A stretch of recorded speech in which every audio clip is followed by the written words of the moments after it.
성도가 목사님에게 편지를 썼습니다.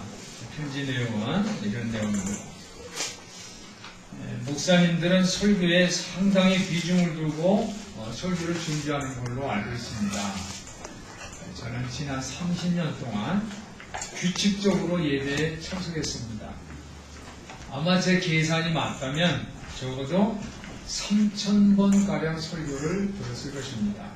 그런데 놀라운 사실은 그 수많은 설교들 중에 단 하나도 기억할 수 없다는 것입니다. 목사님께서 시간을 달리 썼다면 하는 생각이 듭니다. 이런 편지를 썼어요. 목사님이 그 편지를 보고서 뒤통수를 하고 한 대 맞은 것 같았어요. 이 편지를 어떻게 해야 되나 고민하다가 공개를 하기로 했어요.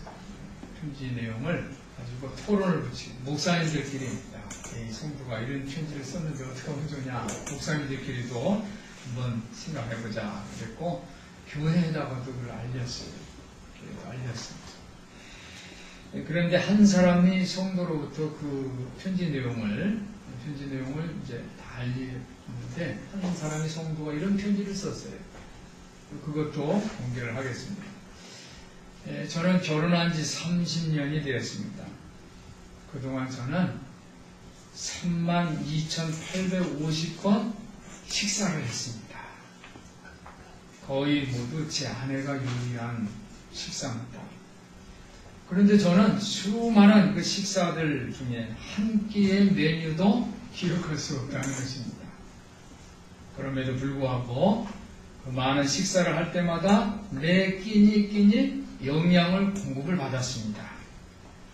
저는 그 많은 식사를 없었더라면 오래전에 이미 굶어 죽어 있을 것이 분명하다는 느낌이 들었습니다. 그런 편지를 또 받았어요. 그래서 목사님이 또 위로를 받았어요. 우리가 목사님께로부터 설교를 듣습니다. 30년을 들으면 이제 수요일날, 금요일날, 주일 다 이렇게 듣게 되면 오늘 여기에 제가 말씀드린 것처럼 3,000번 정도 설교를 듣게 됩니다. 목사님들도 1년에 보통 설교를 얼마나 하느냐, 500번 정도 이렇게 1년에 설교를 한다고 그렇게 계산을 합니다. 우리가 은혜스럽게 들었던 그 말씀을 실생활 속에서 다 기억할 수는 없어요. 오늘 이제 이예순 집사님이 큐티를 하셨는데 여러분들 지난주에 들었던 설교 내용에 어떤 분들은 그래 그런 말씀 들었지 기억하는 분도 계시지만 어떤 분은 지난주에 그런 설교를 들었나 이런 분도 아마 계실 거예요. 그런데 다시 한번 이렇게 반복하는 거는 그 설교 말씀을 우리 실상에 좀 적용했으면 하는 목회자의 그 뜻도 있고 또 성도들을 교육하고 훈련해서 정말 참된 믿음의 성도들을 세우기 위한 그런 계획, 목적도 있습니다. 오늘 우리가 맛있게 먹었던 그 음식이 몸의 양분으로 공급되는 것처럼 내가 은혜스러운 말씀을 기억하지 못한다 하더라도 그거하고 상관없이 우리 영의 양식으로 공급되는 것을 믿으시기를 바랍니다. 우리가 신앙생활 하다가 예를 들면 목사님이 이번 수요일날 예배를 인도해 주세요 이렇게 부탁을 받을 때도 있어요. 또 큐티를 다음에는 권사님이 집사님이 큐티를 해주세요 이렇게 요청을 받을 때도 있어요. 그때 여러분들이 이 부담감이 생기죠. 부담감을 어떻게 내가 그 말씀을 나눌 수 있는가. 또 기도로 당번을 시키더라도 내가 이거 어떻게 기도를 할 수 있는가. 부담감이 생겨요. 성경에 분명히 성령님께서 할 말을 공급해 주신다고 약속해 주셨어요. 할렐루야. 그러니까 우리 삶 속에 내가 신앙생활을 하고 내가 하나님 앞에 예배를 드리고 또 새벽 기도를 하고 이런 모든 것 속에 나의 영의 양식이 공급되는 것을 여러분들이 믿으시기를 바랍니다. 공급되는 거예요. 다 기억할 수는 없어요. 그렇지만 공급되는 거예요. 학교에서 시험 봤던 거, 시험 문제, 그 답, 여러분 다 기억합니까? 다 잊어버려요. 그렇지만, 우리 몸에는, 우리 영적으로는, 우리 지성적으로는 다 이미 공급받아서 그게 다시 활용되는 것을 여러분들이 기억하시기를 바랍니다. 우리 크리스천이 성화는 크리스천들이 성화의 과정을 되는데 그것은 어느 한 끼의 별식을 먹어서 갑자기 이루어지는 게 아니에요. 갑자기 이루어지는 것이 아니라 오랜 기간 통해서 별식도 먹기도 하고 보통 식사도 먹기도 하고 해서 오랜 세월을 통해서 공급되는 것을 여러분들이 기억하시기를 바랍니다. 사랑하는 성도 여러분, 우리 성도들의 일상도 마찬가지. 매일 평범한 삶, 아침, 점심, 저녁, 그렇죠? 아침에 일어나고 또 점심 때 점심 먹고 또 저녁 때 또 자고 매일 반복되는 그 일상이지만 그 일상이 그냥 지내는 것이 아니라 그 일상을 내가 의도적인 삶을 통해서 그 삶을 재조정하고 그리고 그 삶, 일상의 삶에 여러분의 인생의 달력을 기록하시기를 예수님 이름으로 축원합니다. 한번 따라해보세요. 인생의 달력. 인생의 달력. 인생의 달력이라는 이 제가 단어를 오늘 사용했어요. 여러분 달력 보세요. 이번 달 달력은 몇 월 달 거예요? 9월 달 달력이 이제 다 있어요. 어떤 사람은 그 달력에 아무 표시를 하지를 않아요. 빨간 거는 주일이고 까만 거는 그냥 주중이고 어떤 달력은 이제 토요일 날은 파랗게 표시도 하고 그래요. 그리고 이 한 달 되면 푹 찢어가지고 이제 다음 달은 이제 10월 달 됐네. 이제 또 어떤 사람은 그 달력에다 뭘 해요? 동그라미를 쳐서 이건 내 생일, 또 별표를 해서 이거는 내가 약속 날짜. 어떤 사람은 또 메모 칸도 있어서 거기다가 기록을 해요. 다이어리 수첩에다 기록해요. 이게 우리 인생의 달력인 것을 여러분들 기억하시길 바랍니다. 하루하루 그냥 지나는 것이 아니라 거기를 기록하는 거예요. 인생의 달력. 그럴 때 매일 또 매주 매월 매년이 달라지는 거예요. 그걸 통해서 내가 성장하는 거예요. 성숙한 믿음의 사람, 신앙의 사람이 되는 것을 여러분들이 믿으시기를 바랍니다. 그래서 제가 일상의 삶을 의도적으로 삶을 재조정하고 또 인생의 달력을 기록하는 그 내용이 뭘까? 두 가지를 오늘 말씀을 드리겠습니다. 첫 번째로는 경건 생활을 유지하는 거예요. 우리 성도들이 경건 생활을 유지하시기를 예수님 이름으로 부탁을 드립니다. 내가 그 경건한 생활을 유지하는 것은 올바른 길을 걷는 모습이에요. 사람도 태도가 중요하잖아요. 그렇죠? 제가 주일날인데 이렇게 양복, 넥타이 매지 않고 만약에 뭐 스웨터 같은 거 입고 잠바떼기 하나 걸치고 여러분들 설교한다고 했어요. 아니 목사님 설교할 때 저런 그럴 거예요. 그렇죠? 여름에는 이제 더우니까 이제 와 있었으면 또 이제 입을 수도 있고 그러나 주일날에는 제가 이렇게 갖춰서 정장을 입고 와요. 새벽 기도에는 또 뭐 다르지만은 그래요. 태도가 중요한 거예요. 태도. 지난주에 제가 어른을 섬기는 모습에 이 태도가 중요하다. 옷을 잘 입는 거. 그러니까 내가 어른을 만날 때는 옷을 잘 입고 가면 그게 어른을 섬기는 모습이다. 이제 그런 내용을 소개를 했어요. 하나님 앞에 나올 때 여러분의 옷차림도 참 중요해요. 경건 생활을 유지하는 것입니다. 그리고 항상 자기 자신을 돌아보는 거예요. 나를 돌아보고 발전 내가 어떻게 신앙이 성숙됐는지 그것을 돌아보는 거예요. 그것이 경건 생활을 하는 것입니다. 사랑하는 성도 여러분, 우리 일상의 삶에는 하나님의 계획과 하나님의 목적이 있는 것을 믿으시기를 바랍니다. 여러분의 삶이 그냥 다 개인이 사생활이다 이게 아니에요. 여러분은 하나님의 자녀입니다. 하나님의 백성이고 하나님이 여러분을 부르셨어요. 그리고 소명을 주셨어요. 일꾼으로 세우셨어요. 그래서 나의 삶에는 하나님의 계획과 목적이 있는 것을 여러분들이 믿으시기를 바랍니다. 그래서 여러분들이 주일마다 주일을 성수하고 성전에서 하나님의 말씀을 듣고 그리고 성도들과의 교제가 필요한 거예요. 그래서 사도 바울은 이 교회의 공동체를 한 사람 한 사람을 여러분 어떻게 표현을 했냐면 예수 그리스도의 몸이라고 했습니다. 몸이라는 이 신학은 다 지체라는 거예요. 교제를 한다는 거예요. 그렇죠. 여러분들이 지체 중에 하나가 없어졌어. 그러면 이 몸이 지체가 떨어져서 이 지체가 아니에요. 몸이라고 부르지를 않아요. 육이 됐다고 그래요. 그렇죠? 우리가 살아있는 지체, 손과 발, 눈, 코, 귀, 입, 그죠? 모든 것이 다 지체로 머리 대신 예수 그리스도의 통제를 받게 되어 있어요. 그래서 여러분들이 경건 생활을 유지해서 하나님과의 성도들, 하나님이 그 성도들, 이 교인들과의 교제를, 거룩한 교제를 하시는 여러분들 되시기를 예수님 이름으로 부탁을 드립니다. 그래서 경건 생활을 유지하고, 한번 따라하시기 바랍니다. 경건 생활을 유지하고, 뜻을 세우고, 의도적인 삶을 살자. 의도적인 삶을 사시길 바랍니다. 의도적이라는 것은 내가 하나님이 큰 구원사역에 참여하는 겁니다. 하나님이 구원사역은 큰 이 사역입니다. 거기에 내가 참여하는 거예요. 과거에는 우리는 죽을 수밖에 없는 죄인들이었어요. 그러나 하나님이 큰 구원 때문에 내가 하나님의 자녀가 된 거예요.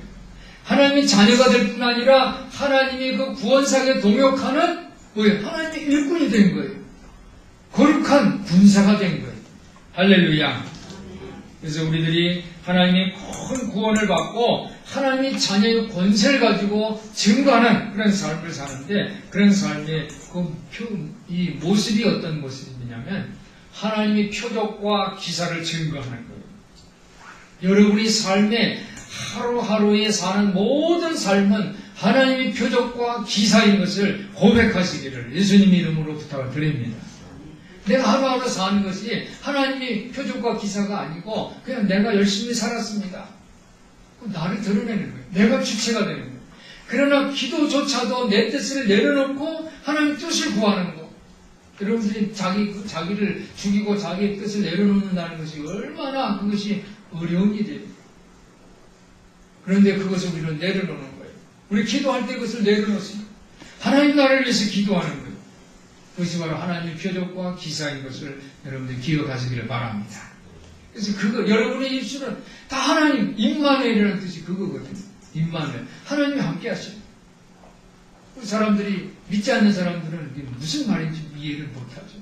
너 지금 혼자 있는데 무슨 하나님이 어디 있어? 하나님 보여봐. 그런다고. 그러나 우리는 하나님이 함께 하십니다. 임마누엘 하나님을 고백하는 거예요. 이것이 바로 하나님의 표적과 기사인 것을 믿으시기를 바랍니다. 여러분의 삶에 무슨 형통한 삶이 생기거나 무슨 일이 생겼을 때 하나님이 함께 하셨습니다. 우리는 신앙의 사람을 이렇게 고백하는 거예요. 그리고 그때 하나님께서 우리에게 능력을 주시는 것을 믿으시기를 바랍니다. 능력을 주시는 거예요. 하나님이 나에게 능력을 주시는 거예요. 여러분은 각자에게 은사를 나눠줬다고 했어요. 그것은 능력인 것을 믿으시기를 바랍니다. 그리고 하나님이 우리에게 예수님이 승천하실 때 우리에게 약속하신 것이 있는데 보혜사, 우리를 도와주시는 성령님을 주신다고 했어요. 세상 사람들은 성령이 뭔지 몰라요. 그러나 우리에게는 성령이 있는 것을 믿으시기를 바랍니다. 우리는 성령을 고백합니다. 이러한 삶이 바로 하나님 앞에 경건한 삶을 유지하는 그런 삶인 것을 여러분들이 기억하시기를 바랍니다.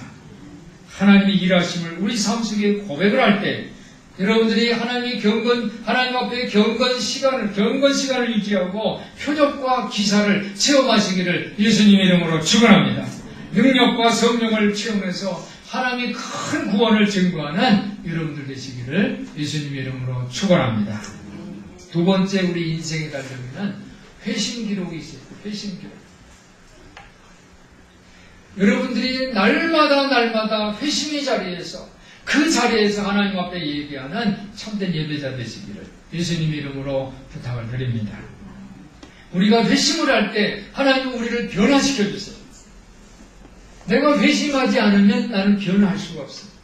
그러나 내가 하나님 앞에 회심할 때 우리 성도들이 하나님 앞에 기도할 때마다 하나님 지난 한 주간도 우리가 연약해서 지은 죄들이 많이 있습니다. 하나님 용서하여 주시옵소서. 이렇게 기도를 해요. 회심이 한 모습이에요. 그러나 우리 회심의 자리는 더 많은 회심을 하는 여러분들 되시기를 바랍니다. 왜냐하면 우리의 변화는 한순간에 이루어지는 것이 아니에요. 야, 내가 정말 멋진 이 설교를 듣고 내가 변화했어. 이렇지는 않아요. 다 잊어버리고 그러는 거예요. 3000번 설교를 들어도 내가 무슨 설교 들었는지 기억이 안 나는 거예요. 우리는 한순간에 변하지 않아요. 우리는 날마다 내가 예수님을 영접하고 내가 예수님을 믿었다 하더라도 우리는 또 어떻게 넘어지고 쓰러지고 연약한 모습을 또 나타내잖아요. 박두선 아동문학가가 쓴 그 시에 꽃을 보려면이라는 그 시를 제가 소개를 할게요.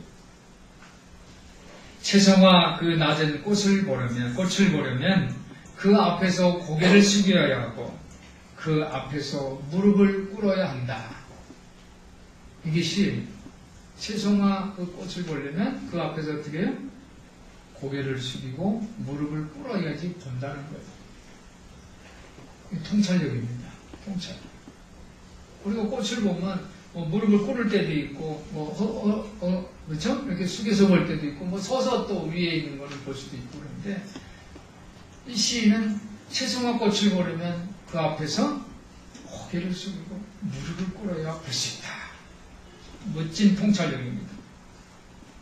회심이라는 것은 바로 이런 모습이에요. 나의 삶의 모습에서 무릎을 꿇는 거예요. 나의 삶에서 고개를 숙이는 것, 이게 회심의 자리입니다. 회심이야말로 제자적인 출발입니다. 우리가 기도할 때에 나의 잘못을 용서해 주옵소서. 또 함께 해주시고 보호해 주신 것 감사드립니다. 이러한 기도, 이런 모습이 바로 무릎을 꿇는 거예요. 이것이 바로 고개를 숙이는 그런 회심의 모습이에요. 그리고 우리 앞에는 더 많은 회심이 있는 것을 여러분들이 기억하시기를 바랍니다. 오늘 본문에서 보면 우리가 아무리 똑똑해도 우리는 어리석은 존재일 뿐이다 라고 말을 합니다. 오늘 16절 보니까 시기와 다툼이 있는 곳에는 요란과 모든 악한 일이 있다고 했어요. 요란이라는 것은 혼란스럽다는 거예요. 혼란스러워서 정신을 차리죠. 우리가 어떤 일을 당하면, 그죠? 갑자기 무슨 일을 당하면, 그러면 정신이 넋이 나갔다, 혼이 나갔다 그러죠. 어떻게 할 줄을 모르고 안절부절하게 돼요. 오늘 16절에 요란, 혼란이라는 그 내용을 기록했는데, 그것은 뭐냐면, 우리가 어리석기 때문에 혼란을 느끼게 된다는 거예요. 그 혼란은 어디서 나옵니까? 시기와 다툼. 시기와 다툼에서 혼란이 나오는 거예요. 혼란스러운 사람들은 그래도 자기 그 지혜가 하늘에서 나온다고 하지만은 오늘 본문에서는 그것은 하늘에서 오는 지혜가 아니라 아래로부터, 땅으로부터 나온다는 그런 내용입니다. 야고보 저자는 이 교회 공동체를 우려를 했어요. 교회 공동체. 예수님이 몸이다, 예수님이 지체다 이렇게 하면서 교회 공동체가 혼란스러운 것을 본 거예요. 왜 교회가 예수 이름으로 모였는데 혼란스럽고 그럴까? 그것을 우려를 했어요. 그런데 야고보 저자는 그것을 지적하는 게 뭐냐면 지혜라는 그 지혜가 있는데 그 지혜가 하늘에서도 내려오는 지혜가 있지만 세상으로부터 땅에서부터 나오는 지혜가 있기 때문에 그런 것이다 라고 오늘 이야기를 합니다. 오늘 15절을 보니까 그렇죠? 이러한 지혜는 위로부터 내려온 것이 아니고 세상적이고 정욕적이고 마귀적이라고 했어요. 내가 슬기롭다, 지혜롭다고 뽐내는 것은 지혜가 아닌 거예요. 그것은 악마적이라고 저자는 말합니다. 마음속에 이 시기와 다툼이 있으면 자랑하지 말라고 그랬어요. 진리를 거슬려서 거짓말하지 말라고 이렇게 얘기를 합니다. 남들에게 좀 낮게 보이려고 그리고 남들을 이기려고 했을 때마다 우리는 모든 사람이 어떻게 비극적인 결과로 끝나고 만다는 것을 오늘 성경은 우리에게 가르쳐 줍니다. 우리나라가 이제 금년도 12월 19일에 대통령을 뽑는 아주 큰 일을 앞두고 있어요. 그런데 저는 이 대통령 후보들이 남들을 이기려고 물어뜯고 하는 이 비극적인 일이 다시는 안 일어났으면 좋겠어요. 이번 대선은 정말 국운을 정하는 중요한 시점입니다. 우리 성도들이 이 민족을 위한 참된 지도자를 선택할 수 있도록 해달라고 기도해 주시기를 예수님 이름으로 부탁을 드립니다. 이 땅의 지혜가 아니라 하늘로부터 오는 지혜, 이 만국을 어우르는 평화의 사람, 평화의 지도자 세워달라고 여러분들이 기도해 주시기를 바랍니다. 그런데 저는 그렇게 생각해요. 이번 대선이 하든 오늘 이 설교 제목처럼 회심이라고, 회심이었으면 좋겠다. 나는 상관없어가 아니라 그래도 나라의 지도자가 되면 우리 역사의 잘못된 부분을 어떻게 무릎 꿇고 회개할 줄 아는, 과거 이 땅을 물들었던 그 죄악들을 어떻게 이 지도자의 마음에 담아서 하나님 앞에 무릎 꿇고 회심하는 그런 모습을, 그런 진정한 지도자를 보고 싶어요. 다시는 내가 상대방을 깨트리고 억압하고, 그렇죠? 상대방을 깨트리고, 과거의 모든 지도자 어떻게 했습니까? 상대방의 잘못된 것을 터뜨려가지고 사람들에게 관심을 그쪽에 두기 위해서 표를 얻으려고 하는 그런 모습들을 보였잖아요. 억압하고 탄압하고 넘어뜨려서 깨트려서 그런 잘못된 만행들이 다시는 이 땅에 나올 수 없도록 지금 나온 이 후보자들이 그것을 회개하고 회심하는 그런 모습을 보고 싶습니다. 우리 성도들이 이것을 위해서 기도해 주시기를 바랍니다. 오늘 저자는 참된 지혜를 제시합니다. 이 참된 지혜는 하나님의 지혜였는데 이 하나님의 지혜는 어떤 모습이냐? 그것은 17절에 나온 그 내용입니다. 성결하고 화평하고 관용하고 양순하고 긍휼과 선한 열매가 가득하고 편벽과 거짓이 없다고 했습니다. 너희 중에 나오는 그 다툼은 뭐냐면 정욕적이고 마귀적이고 세상적이라고 오늘 지적을 합니다. 대통령 후보들이 만약에 서로 다툰다면 그것이 바로 어디서 나오는 거예요? 땅에서부터 나온다는 거예요. 화평케 하는 모습. 우리 지도자들이 평화를 이루는 그런 화평케 하는 모습을 보였으면 좋겠어요.